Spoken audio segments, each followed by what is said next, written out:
Live from Studio 5 in New York City, this is the News at 6. All right, welcome back now to our week-long feature on influential New Yorkers. Now, each day we're going to highlight one person in a field making a great impact on the city as a whole. And tonight we begin with a woman influencing her community by putting young girls on a path to success. She'll join me live in just a minute. But first, Stacey Delicat shows us how it's all being done through the Girl Scouts.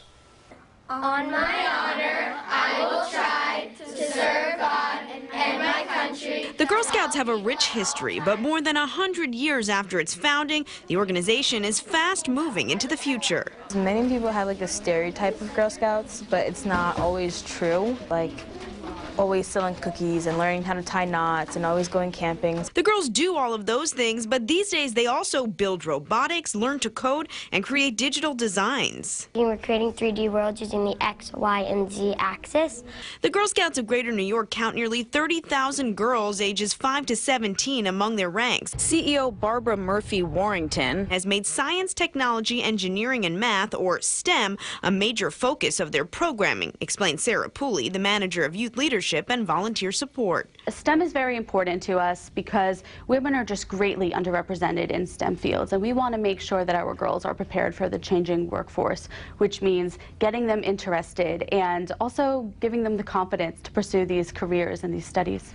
The cookies are still a hallmark of the Girl Scouts, but now they're also sold online and via an app as part of the Digital Cookie Project, helping the girls learn modern marketing skills. Making sure that what we're working with it's relevant and it's preparing the girls for what's actually ahead of them in the 21st century. While their activities have evolved to the changing times, the Girl Scouts' core principles have largely stayed the same, as fifth grader and 5-year scout Cameron Cash Dollar explained to us. We do a lot of community service and group activities, and we learn kind of about how women are equally as powerful as men and how they can do anything that they want. They can be an astronaut, they can be a teacher, they can be anything that they want. If the young girls need proof of that, they need only look to those who came before them. The organization says 1 in 2 women in the U.S. are Girl Scout alumni. Hillary Clinton, Taylor Swift, and the Williams sisters all have their badges. These girls will tell you they're on their way to becoming the next generation of powerful women. You learn leadership skills. So I've recently been accepted into the Girl Scout Leadership Institute, and it's a very hard process to get in. Even when many of the girls finish their official time here with the Girl Scouts, many of them continue to maintain a relationship with the organization, whether that means volunteering later in life or just carrying on the principles that they've learned here. In Lower Manhattan, I'm Stacey Delicat. Ernie, back to you. Thank you very much, Stacey. And guess who's here? The CEO of the Girl Scouts of Greater New York, Barbara Murphy. Barbara, thanks for being here, and congratulations, by the way. Thank you, and thank you for having me here. It's you are an honor. influential person. You do wonderful. No, really. I mean, but this is a great organization that you're leading.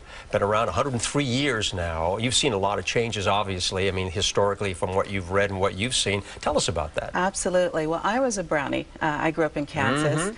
And, you know, when I was little, we were doing camping and cooking and things like that. Well, Girl Scouts has to change at the speed of the girls, and girls today are focused on very, very different things. So who is the Girl Scout of today, Barbara? The Girl Scout of today is your daughter, your niece.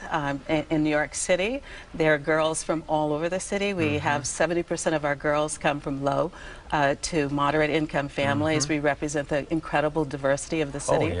And they are very much about wanting opportunities to develop new skills, have new experiences, overcome their fears, learn about leadership. They're interested in robotics, science, technology, engineering, and mathematics. Fabulous? It's absolutely really, fabulous. As you look upon this now as the CEO, what's the future of the Girl Scouts? What do you see in that crystal ball and say, this is what I expect in the next year, 5 years, 10 years, 20 years down the road?